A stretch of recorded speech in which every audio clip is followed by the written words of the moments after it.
नमो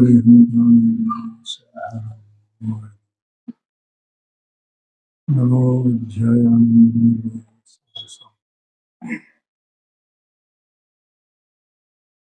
मंगलमय मंगल परम वीतरागले ज्ञान नमो ताये याते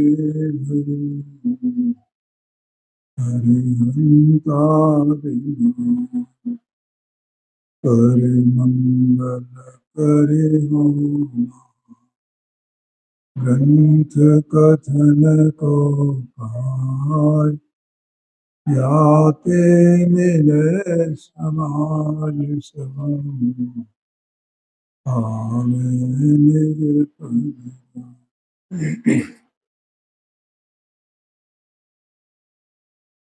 देखो, द्रव्य कर्म, लो कर्म और भाव कर्म। ये भाव कर्म की चर्चा अपन ने वैसे तो कर ली थी, मैं समझता हूँ,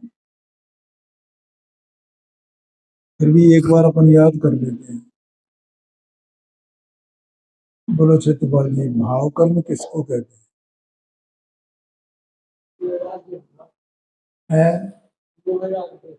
हाँ शाबाश, हाँ शायद अपन ने ऐसी चर्चा की थी मोहराज में।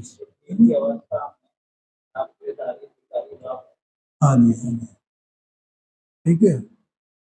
मोह राग द्वेष ये होते हैं। तो जीव जो है वो सत्स्वरूप वस्तु है ना, तो उसका परिणाम होता है और कर्म के उदयजन्य उसमें विकार होता है, कर्म के उदय के निमित्त से। अब ये भी अपन ने चर्चा की थी कि कर्म नहीं कराता है, जीव स्वयं उस भाव में परिणमित हुआ है। अगर जीव परिणमित नहीं हो तो वो हुए कैसे? यहाँ ज्ञानी और अज्ञानी का कोई भेद नहीं है। ज्ञानी जो जीव द्रव्य है वो भी कर्म के उदय के निमित्त में विकार रूप परिणमता है। क्या साहब? वो भी, हाँ, अगर वो स्वभाव का अवलंबन लेकर के शुद्धोपयोग रूप परिणम है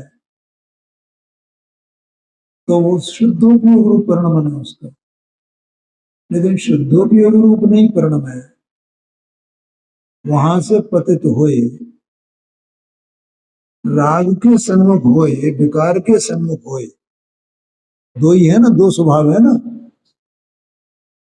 एक तो पर्याय में जो विकार होता है वो विकार अलग स्वभाव है, वो राग का अलग स्वभाव है, और एक आत्मा का अलग स्वभाव है। तो जब ये अपने स्वभाव से परांगमुख होकर के राग के सन्मुख होता है, विकार के सन्मुख होता है, तो विकार रूप परिणमित होता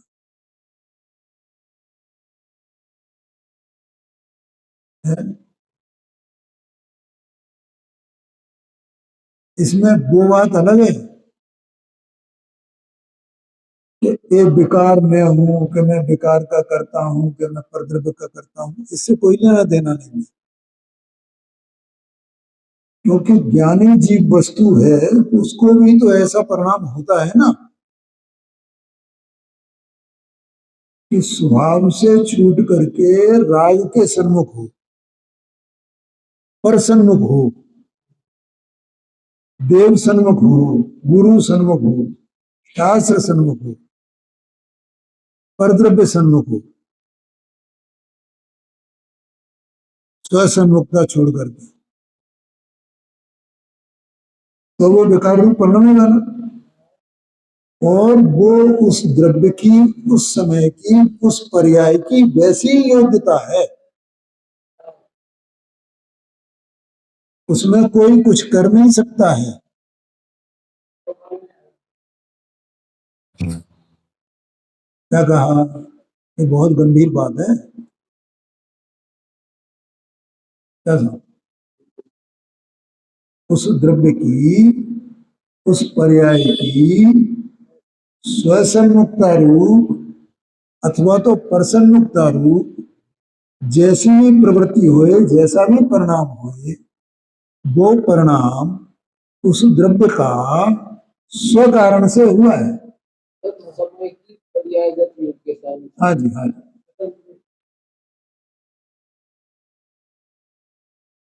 आया समझ में? तत्समय में वो जो पर्याय है वो अपने क्रम में उसी काल में वैसे होने योग्यता से हो ही है, बस। ये तत्समय की योग्यता है। ये तो बस इतना बताना है कि परसन्मुक्ता हुई और विकार हुआ और उसको भाव कर्म कहा गया। ये भाव कर्म रूप परिणाम है, इसका नाम भाव कर्म है।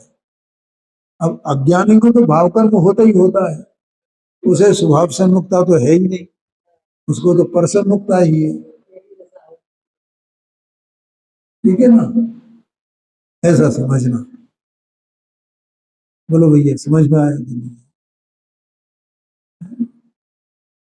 कठिन बात है,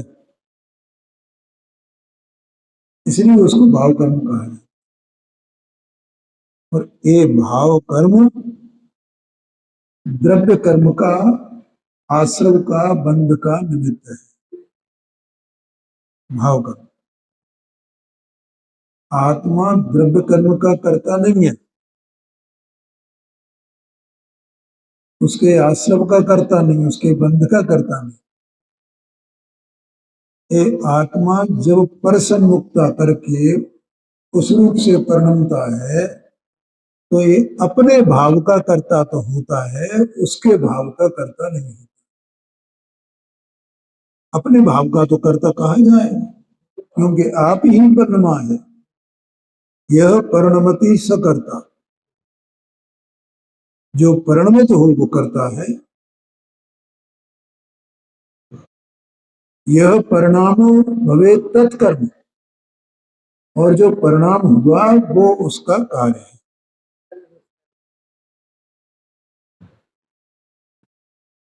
क्या नवीन भाई, बहुत उपयोग को लगाना भैया, ये सब समझने की बात है, ये सब व्यवहार है। 12 नंबर की गाथा में कहा व्यवहार जाना हुआ प्रयोजनवान है, वो कोई मामूली बात नहीं है।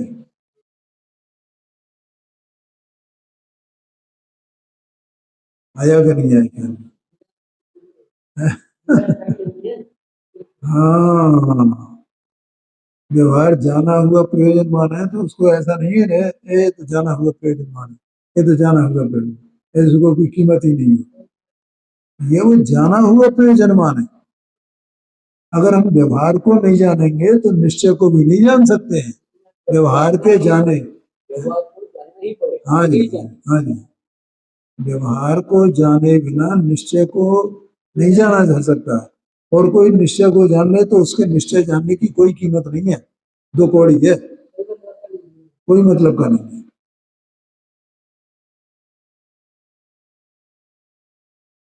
समझ में आया कि नहीं आया?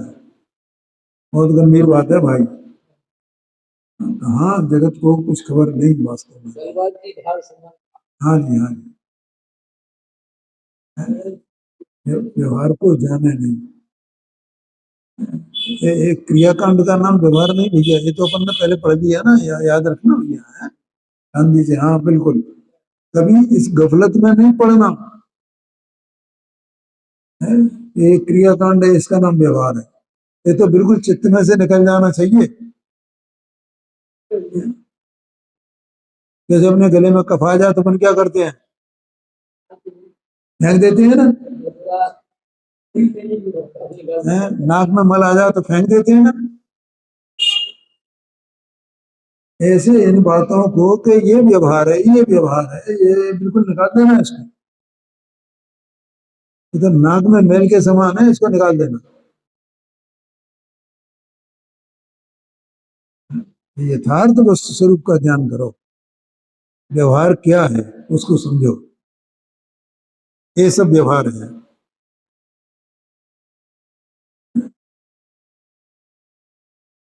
गुरुदेव श्री मतलब मैं मुझे बार बार याद आता है ऐसा। अब पूज्य गुरुदेव सिंह नहीं होते भाई तो ये मार्ग कौन बताता, वास्तव में कौन बताता मार्ग? तो उनसे ही मिला है।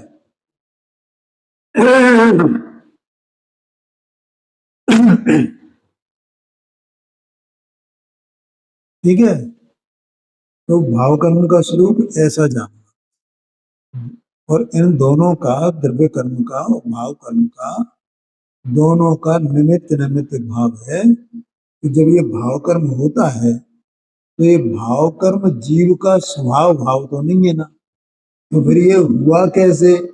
तो वहां निमित्त का ज्ञान कराते हैं। ऐसा कर्म का उदय था, इसलिए ये हुआ है। ठीक है ना? अगर वो कर्म का ज्ञान नहीं कराया जाए, कर्म के उदय का ज्ञान, ये तो आत्मा से ही होता है, अपने आप ही होता है ऐसा मान लिया जाए, तो फिर तो वो स्वभाव हो जाएगा ना। क्या कहा? क्या हो जाएगा वो?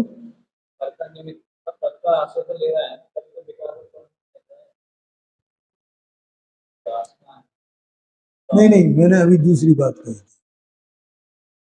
कि ये विकार आत्मा की अवस्था में विकार हुआ है, तो वो विकार आत्मा का स्वभाव नहीं है, और उस भावरूप परिणमा आत्मा ही है।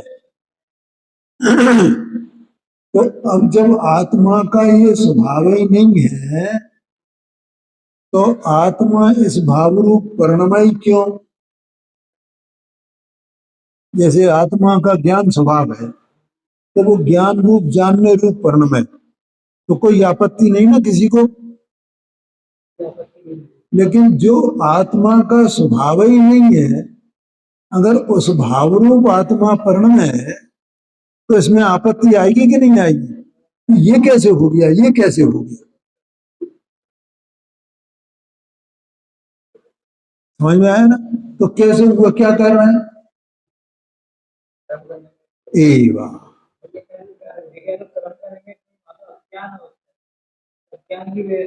नहीं नहीं, अभी तुमने सुना नहीं पूरी बात। यहाँ ज्ञान और अज्ञान की बात नहीं है भैया, बस केवल ये दो मुख्यताएं हैं। हाँ जी, ज्ञान और अज्ञान की बात नहीं है। आत्मा है, बढ़िया बढ़िया, मैंने इनका प्रश्न जो है का सही है। आत्मा एक द्रव्य है ना, एक वस्तु है ना, सत्स्वरूप है ना, वो परिणमता है ना, वो परिणमने पर भी उसका कभी अभाव होता नहीं ना, सदाकाल रहता हुआ तो भी परिणमता है ना। तो ऐसा उसके जो परिणाम होता है, तो वो परिणाम दो प्रकार का होता है उसका, हो सकता है दो प्रकार का ना संसार अवस्था में। एक तो वस्तु का जैसा स्वभाव है उस रूप ही हो,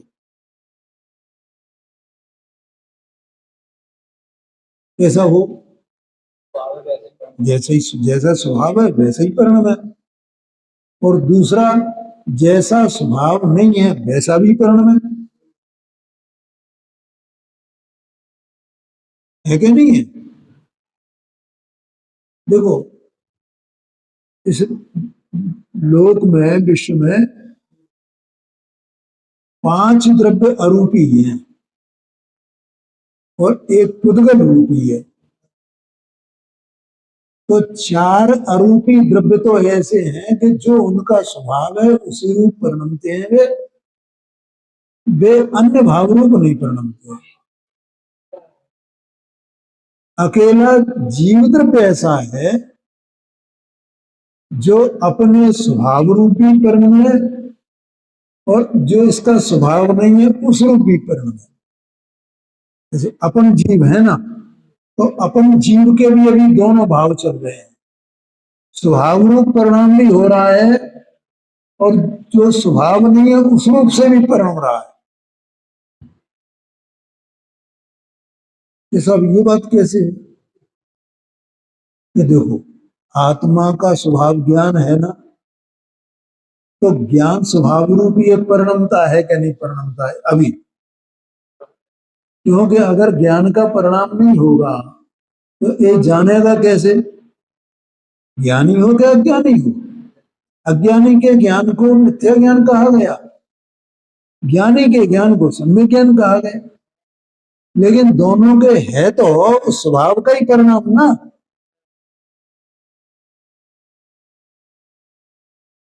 बोलो, अगर उसके क्षोभसम ज्ञान को देखा जाए, ज्ञानावरणी कर्म के क्षोभसम के निमित्त से जितना ज्ञान प्रकट है लब्धि रूप उपयोग रूप वो ज्ञान, तो वो ज्ञान स्वभाव ही है ना। ठीक है, तो ऐसा होने पर भी इसकी अवस्था में विकार हो रहा है ना, अवस्था में परिणाम में, अवस्था माने परिणाम पर्याय, तो विकार तो इसके स्वभाव में है नहीं, फिर ये विकार रूप क्यों परिणमता है? उसका कोई ना कोई कारण होगा ना, तो वो कारण क्या है? कि वो कारण कर्म का उदय है, लेकिन कर्म के उदय ने उसे किया नहीं है, क्योंकि अगर इसके ही परिणाम में वैसे भावरूप परिणमन की योग्यता नहीं हो तो कर्म इसमें करा सकता है वैसा भाव?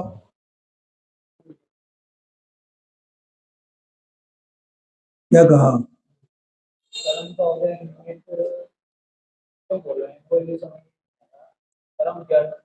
अरे तो वही तो बता रहा हूं भैया,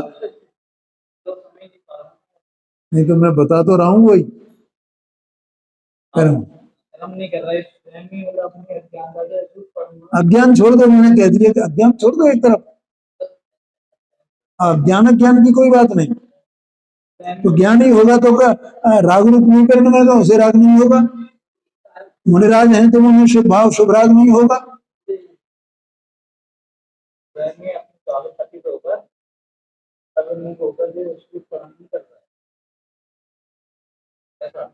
है?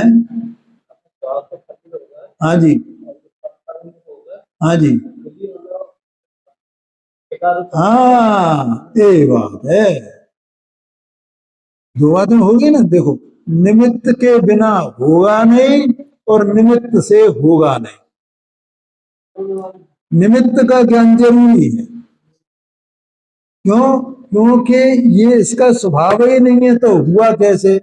हुआ कैसे कि ये निमित्त है, तो फिर निमित्त ने कराया है क्या? कि अगर उस पर्याय की ऐसी योग्यता नहीं होती, कैसी? उस विकार रूप परिणमन की, तो निमित्त कराता, ये बात है?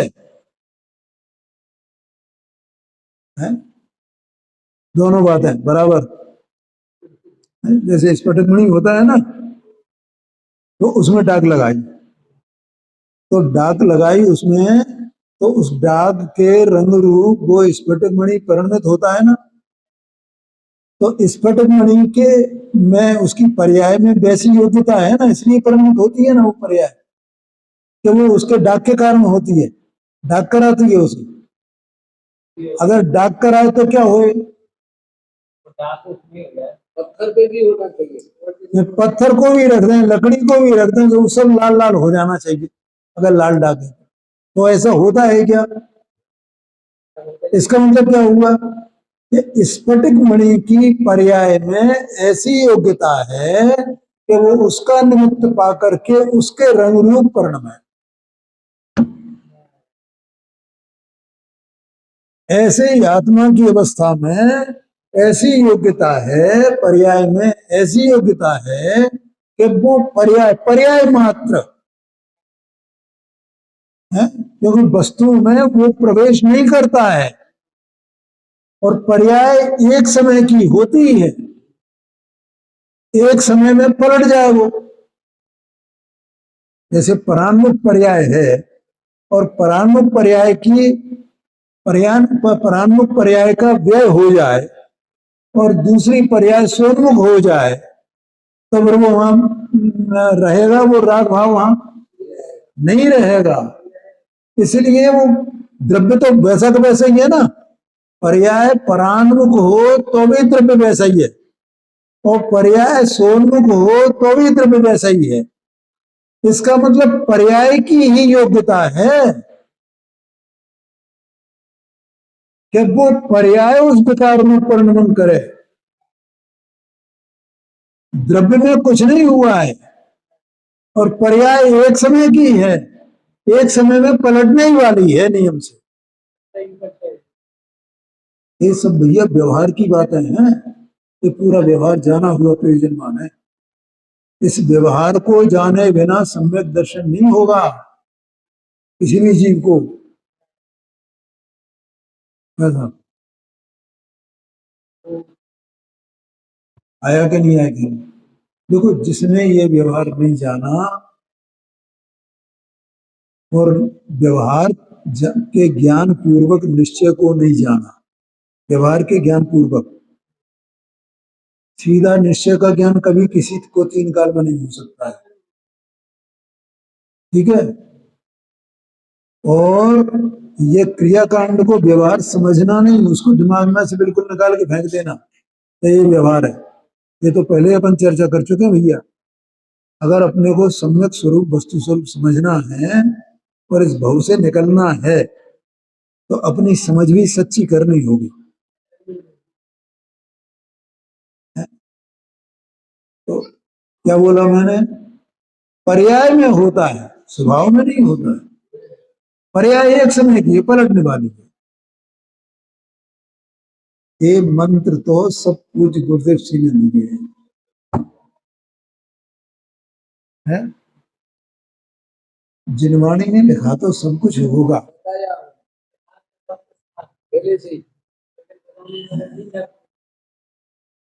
लेकिन वो हाँ जी हाँ जी लिखा तो है। आज मैं रतनमण श्रावकाचार्य का स्वाध्याय कर रहा था तो उसमें 8 मद आते हैं। 8 मदों में पहला ज्ञान मद है। तो बोलो ज्ञान मद क्या है? मैं सच्ची बताऊं, किसी से पूछ लो तो वो रटी रटाई परिभाषा बता देगा, लेकिन ज्ञान मद क्या है उसको बता ही नहीं पाएगा। ये स्वभाव को भूलता है, इसलिए क्या है नहीं, ये तो सब परिभाषा है, कुछ नहीं। अरे वो ज्ञान ही तो है ना, तो ज्ञान है तो ज्ञान का मत कैसे हो सकता है? ज्ञान का मत क्या चीज है? तो ऐसे मैं बता रहा हूं कि ये गुरुदेव सिंह ने अगर ये इतनी बारीक बातें नहीं बताई होंगी भैया, वो पर्याय में होता है। पर्याय एक समय की है, पर्याय एक समय की है, पर्याय में होता है, द्रव्य में नहीं होता है, ऐसा कहा। बहुत गंभीर बातें हैं ये सब। मैं तो इसलिए कह रहा हूँ ये सब व्यवहार जाना हुआ प्रयोजनमान है।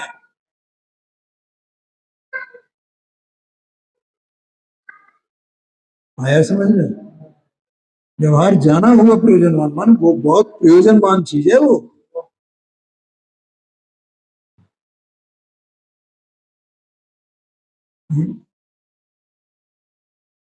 तो ये बार मैं तुम्हें इसलिए बता रहा हूँ भैया, इनका विचार करना बारंबार।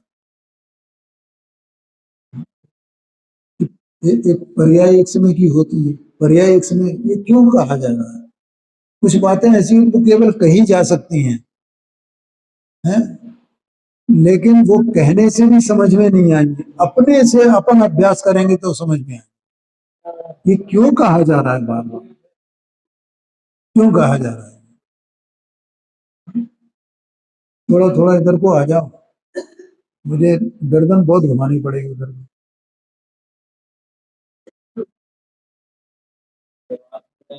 हाँ जी, हाँ जी,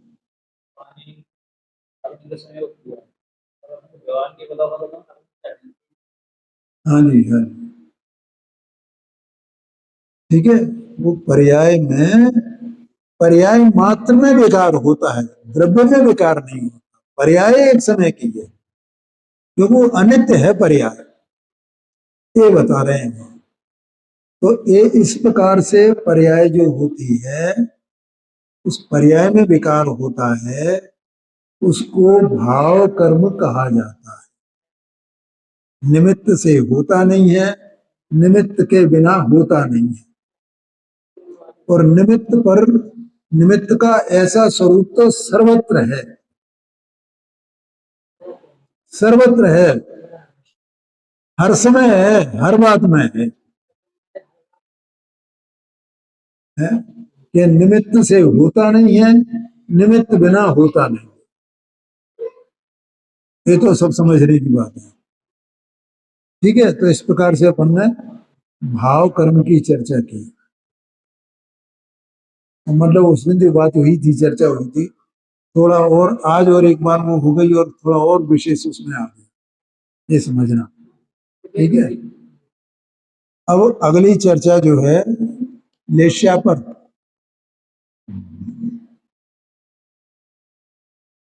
लेश्या की चर्चा है भैया। अभी मोक्ष मार्ग प्रकाशक से अपन नहीं ले रहे हैं। इनका कहना ये था, इस पुस्तक में एक लेश्या का पाठ है, तो लेश्या के ऊपर चर्चा करनी है। ये भी सब व्यवहार है पूरा। जितना व्यवहार है वो सब आगम संबंधी है। तो लेश्या किसको कहते हैं? देखो, पहले लेश्या समझने से पहले हम लेश्या के दो भेद जानने हैं हमें। लेश्या दो प्रकार की होती है पहले तो, और वो है द्रव्यलेश्या और भावलेश्या। ठीक है भैया। और ये लेश्या केवल संसारी जीवों के होती है, मुक्त जीवों के नहीं होती है। ठीक, ये तो लेश्या रहित है। अब जो द्रव्यलेश्या है, वो द्रव्यलेश्या तो वास्तव में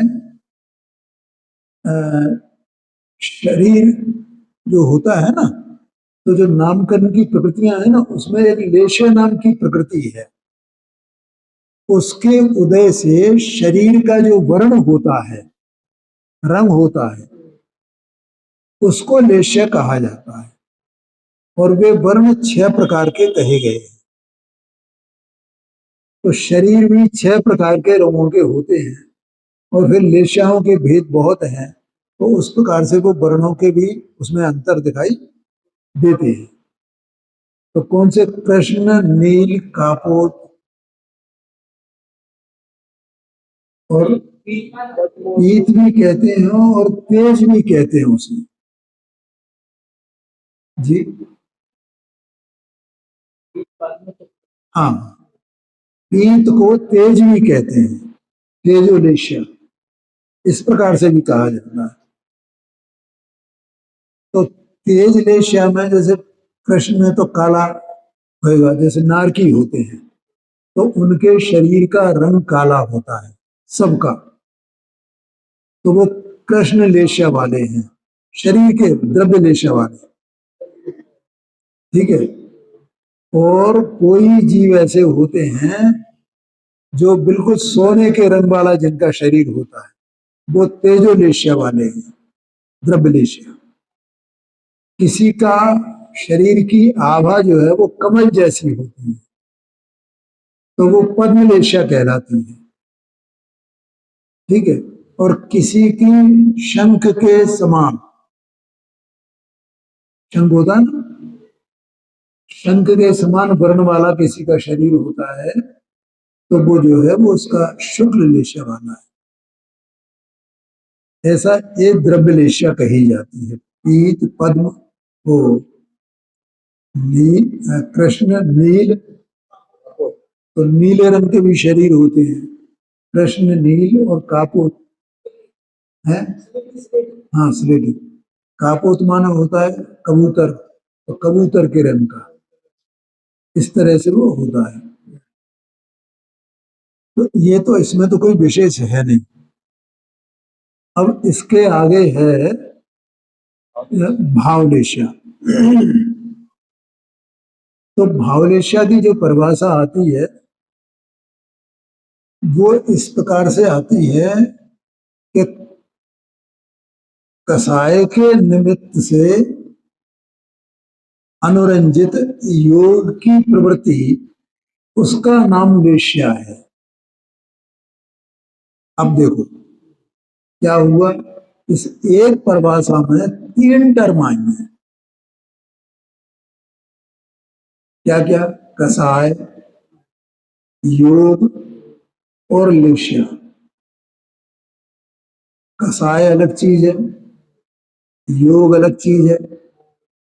कसाय के भेद अपन ने जाने सब, रोग मान माया लोग अनंतानंद इस तरह से, और 9 प्रकार की योग कसाय, ये सब अपन ने जानी ना। तो वो कसाय, और योग माने योग के 3 भेद है, मन योग, वचन योग और काय योग। ठीक है। अच्छा, अब योग माने क्या होता है? ये देखो, शरीर प्रमाण ये आत्मा है, आत्मा अरूपी है, और मन वचन काय रूपी है। आत्मा की जो भी प्रवृत्ति होती है, ठीक है, तो उसमें वो प्रवृत्ति आत्मा की मन वचन काय से जानी जाती है।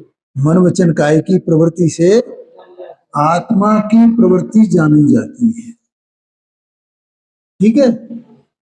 तो कैसे जानी जाती है? आत्मा की प्रवृत्ति क्या होती है, और आत्मा की प्रवृत्ति को क्या कहते हैं? कि आत्मा के जो प्रदेश हैं, उन प्रदेशों में परिस्पंदन होता है। क्यों साहब? परिस्पंदन को क्या बोलते हैं? कंपन, वाइब्रेशन।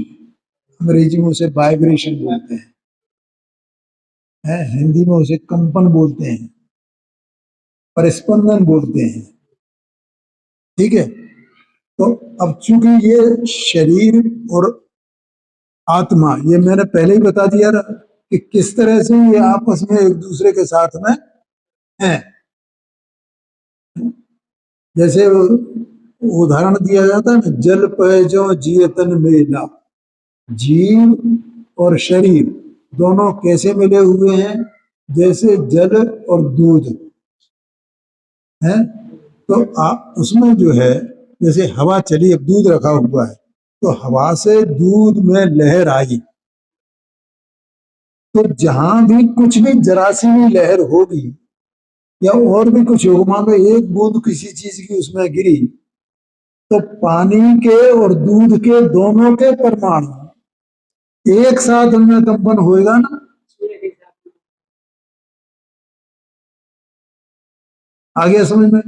ऐसा तो नहीं हो सकता कि दूध के कणों में कंपन होए और पानी के कणों में कंपन नहीं होए, या पानी के कणों में कंपन होए और दूध के कणों में कंपन नहीं होए। ऐसा हो सकता है? नहीं हो सकता। इसलिए योग को मन वचन और काय से जोड़ा गया है। और जीव की जो प्रवृत्ति होती है, तो या तो मन से ये विचार करेगा, है, या वचन से बोलेगा, या काय से हरकत करेगा, है। और बल्कि मैं तो ये कहता हूं, मैं क्या कहता हूं, ये तो आगम में लिखा हुआ है।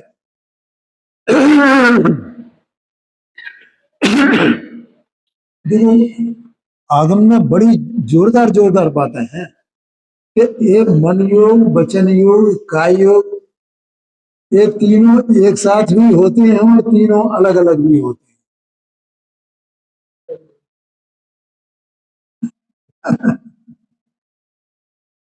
है? कैसी विचित्र बात है। मन योग ऐसा लिखा है भैया कि मन योग, वचन योग, काय योग, ये तीनों एक साथ ही होते हैं और ये अलग अलग भी होते हैं। कितनी विचित्र बात है। खैर अपन उसके विशेष में नहीं जाएंगे, इतना समझना मुझे तो वो योग का स्वरूप बताना है।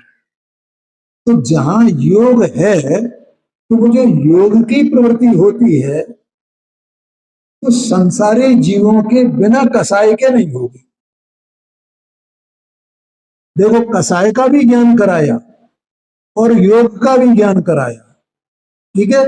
और कसाय से अनुरंजित जो योग की प्रवृत्ति, उसका नाम वेश्या है। ठीक है। अच्छा, अब सामान्य तौर पे कोई ये पूछे कि भैया कसाय तो चार ही होती है, क्रोध मान माया लोभ, अथवा तो अनंतानंद प्रत्याख्यान प्रत्याख्यान सुंदर, अथवा तो उनके 25 भेद हैं ऐसा कहे, ठीक है ना। तो लेश्या भी या 25 भेद वाली या 4 भेद वाली ऐसी होगी क्या है? उसके 6 भेद क्यों किए गए हैं? तो ये कहा कि भैया देखो कसाय की भी सामान्य पने 6 भेद है, वे 4 भेद सब उड़ा दिए और वे 25 भेद भी उड़ा दिए। अब यहाँ 6 भेद नहीं आ गए। कौन से?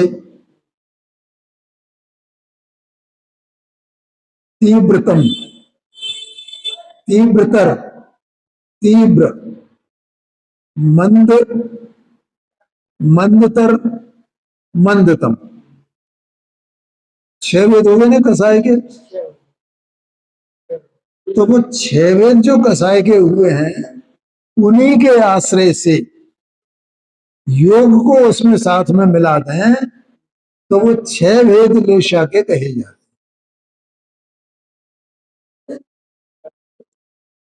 आया क्या नहीं आया क्या?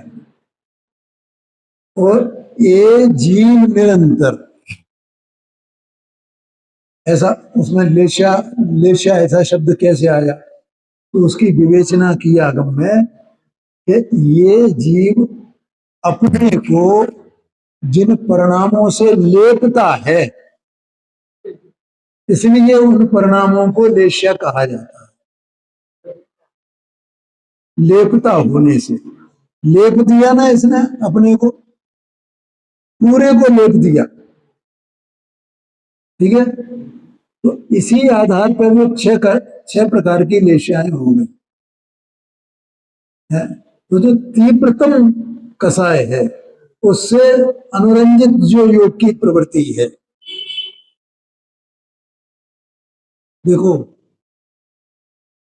कसाय तीव्र है और तीव्र कसाय होने पर बाहर से कुछ दिखाई नहीं देगा आपको। कसाय तीव्र हो सकती है तो उसके कौन सी लेशिया होगी? कृष्ण लेशिया होगी। जैसे कोई घात लगा करके मायाचारी करके शांति से बैठा हो, जैसे बिल्ली नहीं होती शांति से बैठी है, बगुला नहीं होता है। तो बोलो कौन सी लेशिया है उसके? ओ तीव्र कसाय है उसकी शिकार करने के चक्कर में, तो बाहर से कुछ दिखाई नहीं देगा और उसके उस समय कृष्ण लेशिया है।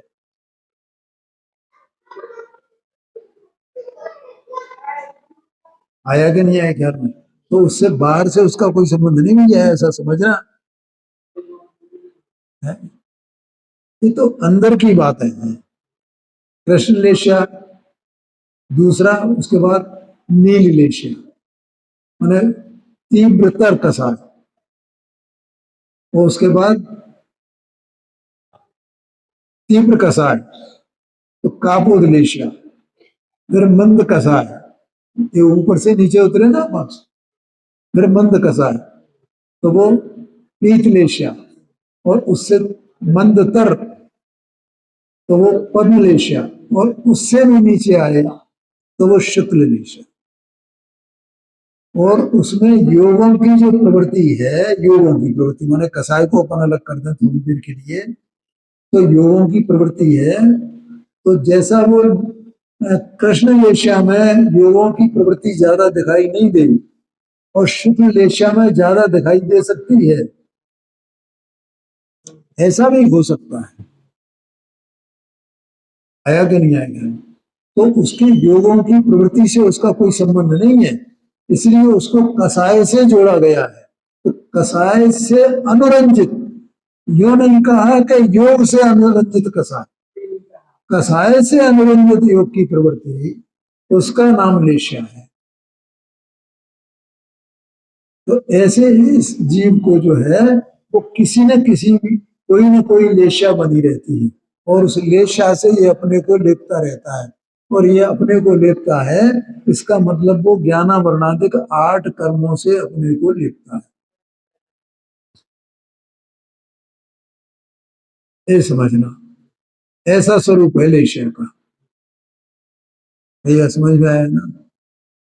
और इसमें किसी को कोई प्रश्न तो पूछ सकता है, कोई प्रश्न आ रहा हो तो है। तो अभी अपने पास समय है थोड़ा सा, तो नहीं तो फिर अपन मोक्ष में प्रकाशित जी को फिर शुरू करें, ठीक है?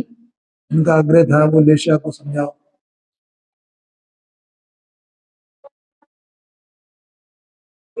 तो पद्मवती लेशा का थोड़ा सही, जैसे तीव्र, तीव्रतर और तीव्रतम ऐसा कहा गया ना, ऐसे मंद, मंदतर और मंदतम। मंद माने सामान्य मंद, फिर और ज्यादा मंद, फिर और ज्यादा मंद।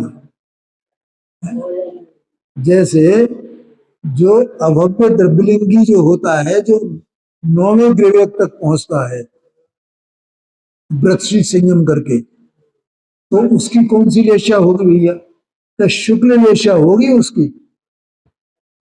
क्योंकि कोई उसको ऐसा आता है कि खाल उतार के और उसमें नमक छिड़के तो भी वो उफ नहीं करे, किसी पे कूद नहीं करे, इतनी कसाई की मंदता होती है उसकी।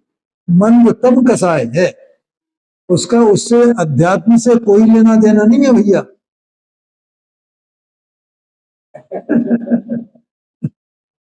है? अरे रे रे रे, गजब गजब बातें हैं। तो उसकी शुक्ल लेशा होती हो तब वो 9वें ग्रीवक तक पहुंचता है, अगर शुक्ल लेशा नहीं होगी तो 9वें ग्रीवक तक नहीं पहुंच सकता है, ऐसा कहते हैं। ठीक है, समझ में आएगा ना आपके? ऐसा समझना। हाँ भाई, हम मोक्षमा प्रकाशक जी ले आओ, 2 किताबें ले आओ।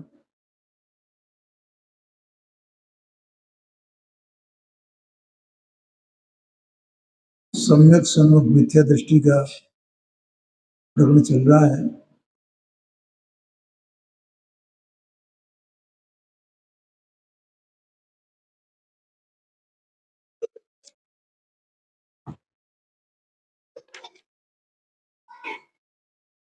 दो सौ 58 इन सब पेज निकाल लीजिए।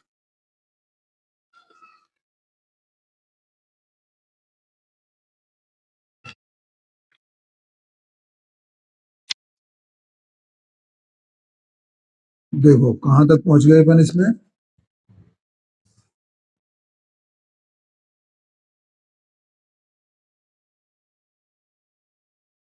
ये एक पैरा हो गया था ना इसका,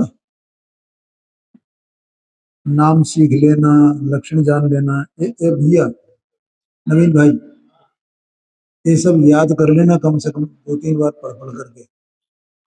उद्देश्य, लक्षण, निर्देश और परीक्षा, 3 बातें हैं ना। तो उद्देश्य माने क्या? नाम सीखना। लक्षण निर्देश माने उनके लक्षण जानना। अभी तो इसी के लक्षण और इसी के नाम जान रहे हैं हम, ठीक है। और तीसरा है परीक्षा। तो हाँ, उसमें अपना विवेक चाहिए, ऐसा कहा अपने सामने। और फिर वो परीक्षा में क्या क्या होता है, किस किस तरह करता है वो, सम्यक सन्मुख मिथ्या दृष्टि, मतलब उसकी योग्यता, उसकी पात्रता बताई गई है कि उसका वो किस प्रकार की उसकी प्रवृत्ति होती है, क्या क्या करता है वो। तो उसको देखना कि हम ऐसा करते हैं कि नहीं करते हैं, हमारी वैसी प्रवृत्ति है कि नहीं, उसको दिखाने के लिए लिखा पंडित साहब ने, है कि वो जो उसने सुना या पढ़ा तो अपने मन में विचार करता है, फिर उसे शंका उत्पन्न होती है, प्रश्न होते हैं, तो प्रश्न होने पर वो या तो समान बुद्धि वाले हों उनसे आपस में चर्चा करता है, और अगर कोई विशेषज्ञ हो तो उनसे पूछता है, और फिर जो उन्होंने कहा तो फिर अपने मन में विचार करता है, और विचार करके और फिर वो निर्णय करता है। जो प्रबल व्यक्ति हो उसे स्वीकार करता है, और जो कमजोर व्यक्ति हो उसे छोड़ता है। ये सब बातें आई ना इसमें। तो इस प्रकार से ये देखो इस पैरा का अंतिम लाइन, इसी प्रकार जब तक अपने अंतरंग में जैसा उपदेश दिया था वैसा ही निर्णय होकर भाव भाषित न हो, तब तक इसी प्रकार उद्यम किया करे। ठीक है भैया, एक बात। दूसरी बात, एक बहुत और अलग से थोड़ा मैं बता रहा हूं आपको।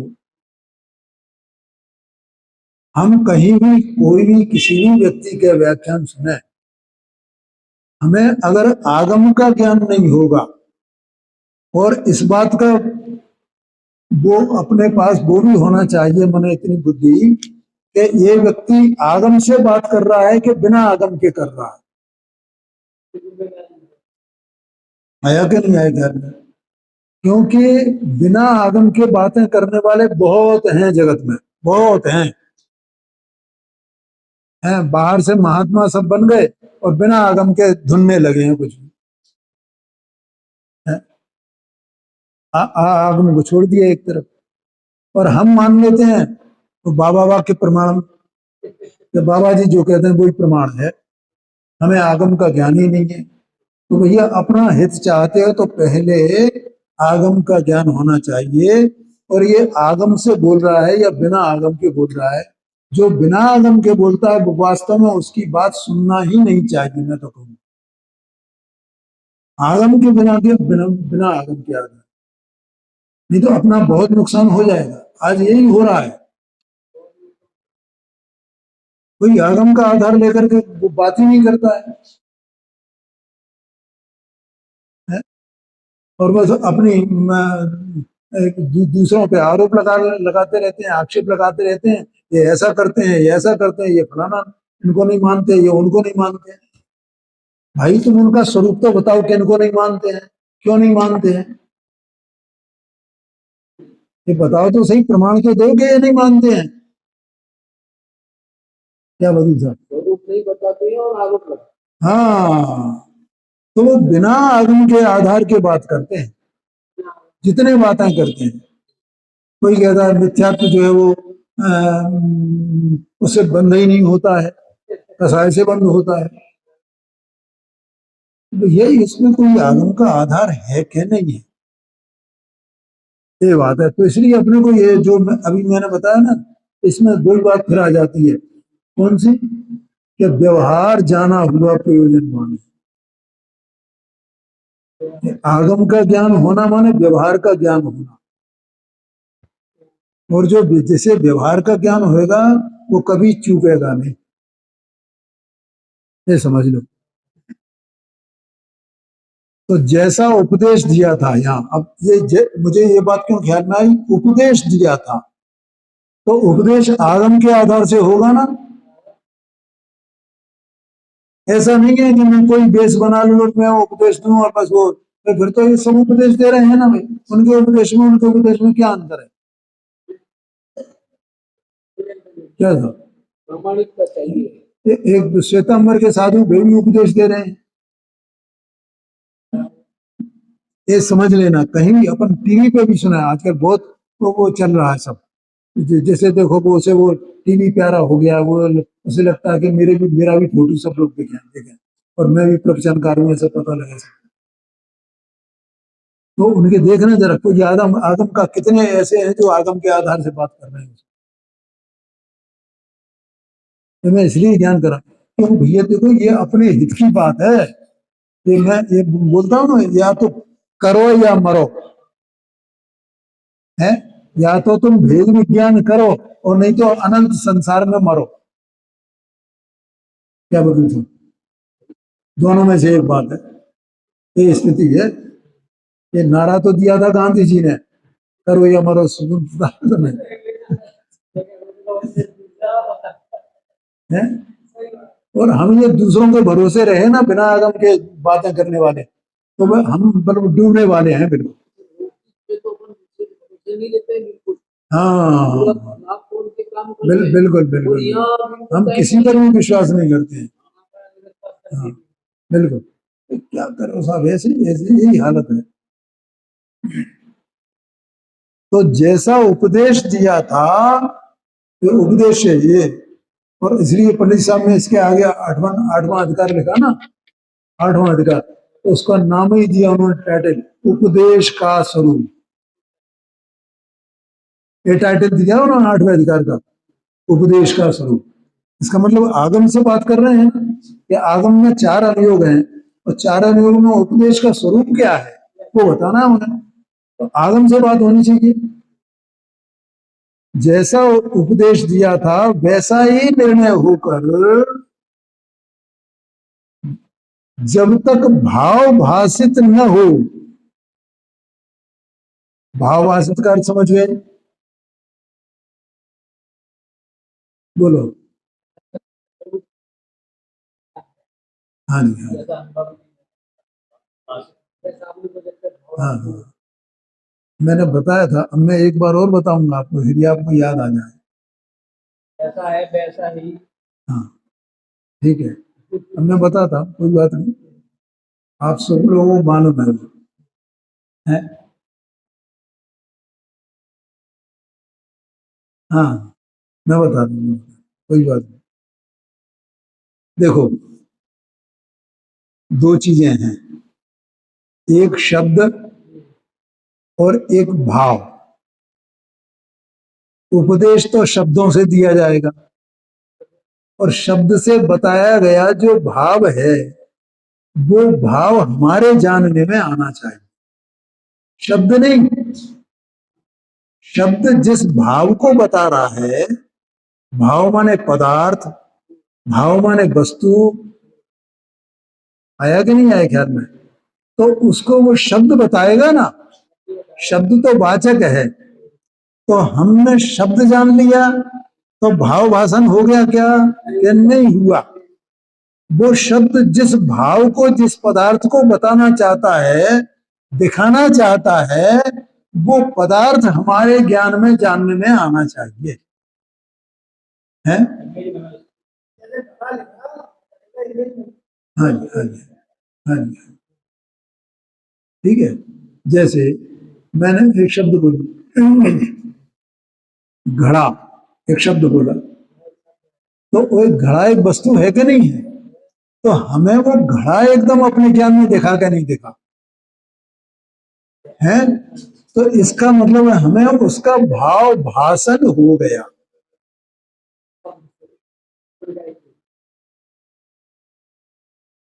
आ गया समझ में? अब अपन कोई भी शब्द बोल रहे हैं, मोर बोल रहे हैं, तो मोर तो शब्द है, और शब्द ने किसको बताया? एक मोर नाम का पदार्थ है। तो हमारे ज्ञान में किसका आकार बन गया? मोर का। तो हमें वो मोर का भाव भाषण हो गया, ऐसा समझना। इसका नाम है भाव भाषण होना, है? अब जीव क्या है, अजीव क्या है वो आश्रम क्या है, संबर क्या है, तो उनका भाव भाषण होना चाहिए, ये आशय है। अगर भाव भाषण नहीं होगा तो कुछ नहीं होगा। हमने शब्द तो जान लिए, देखो, अब वो अगर हमने शब्द जान लिए, माने भाव भाषण नहीं हुआ, तो क्या होएगा? हम कहाँ अटक गए? यहां से हम उद्देश्य में और लक्षण निर्देश में अटक गए हैं। हमने परीक्षा नहीं की, क्योंकि परीक्षा का फल भाव भाषण है। आया कि नहीं आया ध्यान में? और परीक्षा तब तक करनी है जब तक भाव भाषण नहीं हो। देखो पंडित जी साहब ने कैसा उपाय बता दिया है, तुम्हें कहां संतुष्ट होना है। प्राय अपन क्या करते हैं कि अपन ने वो नाम सीख लिए और लक्षण जान लिए। आश्रम किसको कहते हैं साहब, द्रव्य किसको कहते हैं, पर्याय किसको कहते हैं, गुण किसको कहते हैं? गुणों के समूह को द्रव्य कहते हैं। द्रव्य किसको कहते हैं? कि गुण पर्यायों के समूह को द्रव्य कहते हैं, ऐसा कहते हैं ना। गुण किसको कहते हैं? कि जो द्रव्य के आश्रय से रहता है उसे गुण कहते हैं। द्रव्य आश्रय गुणा गुणा निर्गुणा, ऐसा सूत्र है। द्रव्य के आश्रय से रहे उसे गुण कहते हैं। परिणमन किसे कहते हैं? गुण के परिणमन को, पर्याय को जो है वो पर्याय कहते हैं। अच्छा, तो हम यहीं तक रहे ना। तुमने उद्देश्य जान लिया और लक्षण निर्देश जान लिया। लक्षण निर्देश माने परिभाषाएं जान लेना, और परिभाषाएं जान करके ऐसा मानना कि ये मैंने सीख लिया, मैं तो संतुष्ट हूं।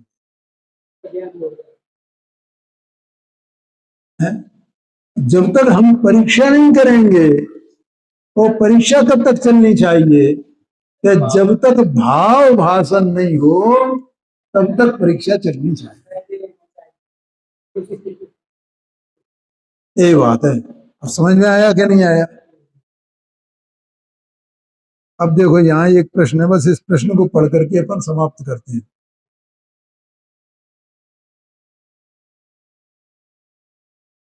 तथा अन्य मतियों द्वारा जो कल्पित तत्वों का उपदेश दिया गया है,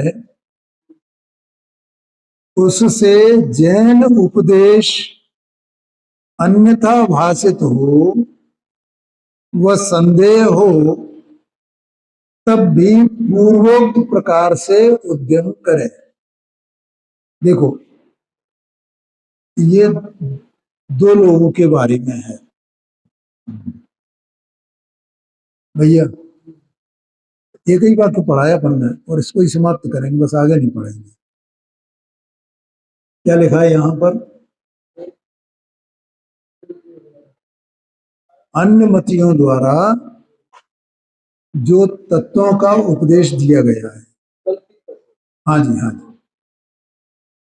तो उनके द्वारा जो तत्वों का उपदेश दिया गया है वे कल्पना मात्र हैं, वास्तविक नहीं है। क्या नवीन भाई, ये सच्चे नहीं है, वे कल्पना मात्र हैं। हमारे यहाँ जो है वे कल्पना नहीं है, सच्चे हैं। क्यों सच्चे हैं? उसके दो कारण हैं। पहला कारण तो ये है कि वो सर्वज्ञ की वाणी से आए हैं, जो वीतरागी हैं, सर्वज्ञ निष्पक्ष होकर के उन्होंने तत्वों का स्वरूप बताया। दूसरा ये कि जैसा उन्होंने स्वरूप बताया है वैसा पुरुषार्थियों द्वारा उसका भाव भाषण किया गया है। अब भाव समझ गया ना? भाव भाषण मतलब उन्होंने ये प्रमाण किया कि हाँ ऐसे ऐसे तत्व वास्तव में हैं, लेकिन जो उन्होंने अन्यमतियों ने जो कहे हैं वे वैसे तत्व पाए ही नहीं जाते हैं, और उन्होंने वैसा कथन किया है। उदाहरण के लिए जैसे मान लो बौद्ध कहते हैं कि ये जो जीव है ना ये क्षणिक है, ठीक है। दूसरा सांख्यमती ये कहते हैं कि ये सब माया है, एको ब्रह्मो द्वितीयो नास्ति, जो वेदांती है ना, वेदांती कहते हैं। तो क्या उन्होंने ऐसा जो तत्व का स्वरूप बताया है वो वास्तविक है या वास्तविक नहीं है? और भी पंडित जी साहब ने इसमें 5वें अधिकार में अन्य मतियों ने क्या क्या तत्व कल्पित किए हैं उनके बारे में चर्चा की है। तो वहां से अपन पढ़े, या अपने को कोई पुस्तक अन्नमति की मिल जाए पढ़ने को है, या जैसे वो इनका आर्य समाजियों का वो सत्यार्थ प्रकाश नाम का एक ग्रंथ है, वो उन्होंने दयानंद ने लिखा था, सत्यार्थ प्रकाश, वो उन्होंने लिखा है, और उसमें वो ईश्वर करता है ऐसी पुष्टि की है उन्होंने हर बात में, और उसी को सत्यार्थ प्रकाशक कह दिया है, ये सच्चे अर्थ को बताने वाला है। तो वे सब कल्पित बातें हैं ना, क्योंकि ये सिद्ध होता है कि कोई करता है ही नहीं जगत का है? तो ये सब कल्पित बातें हैं। तो जो अब अन्नमतियों के कल्पित तत्वों का जो उपदेश है, तो वो दो तरह के लोग हो सकते हैं जो इनको पढ़ेंगे। एक तो जिज्ञासावश कोई पढ़े, ठीक है, दूसरा कोई अन्य मत का ही होए, जैसे अपने पांडे जी यहाँ आते हैं तो वे अन्य मत के हैं, तो उन्होंने पढ़े वे हैं, लेकिन जब ये यहाँ आए तो उन्होंने ये कई बार कहा है कि वास्तव में सच्चा मार्ग तो यही है। वे पांडे हैं, माने ब्राह्मण वर्ग से हैं वे, और उन्होंने सभी पहले रामायण रामायण सब पढ़ डाले होंगे। हाँ ये भी है, हाँ बिल्कुल बिल्कुल बिल्कुल। तो ये यहाँ पे ये कहा तो उन ऐसे लोगों के लिए भी कहा गया है, तो क्योंकि उन्होंने तो अन्यमतियों के जो वो हैं उन्हीं में वे रहे, उन्हीं का निर्णय किया उन्होंने, तो उन तत्वों का जो उपदेश दिया गया है उससे जैन उपदेश अन्यथा भाषित होए, तो ये उपदेश अलग दिखाई देगा, तब उनको शंका उत्पन्न होगी कि ऐसा है कि नहीं है। तो जब ऐसी शंका हो और अन्यथा लगे तो भी यही कार्य करना है, तब भी ये लिखा, तब भी क्या करना है, बस वही तीनों बातें। कौन कौन सी?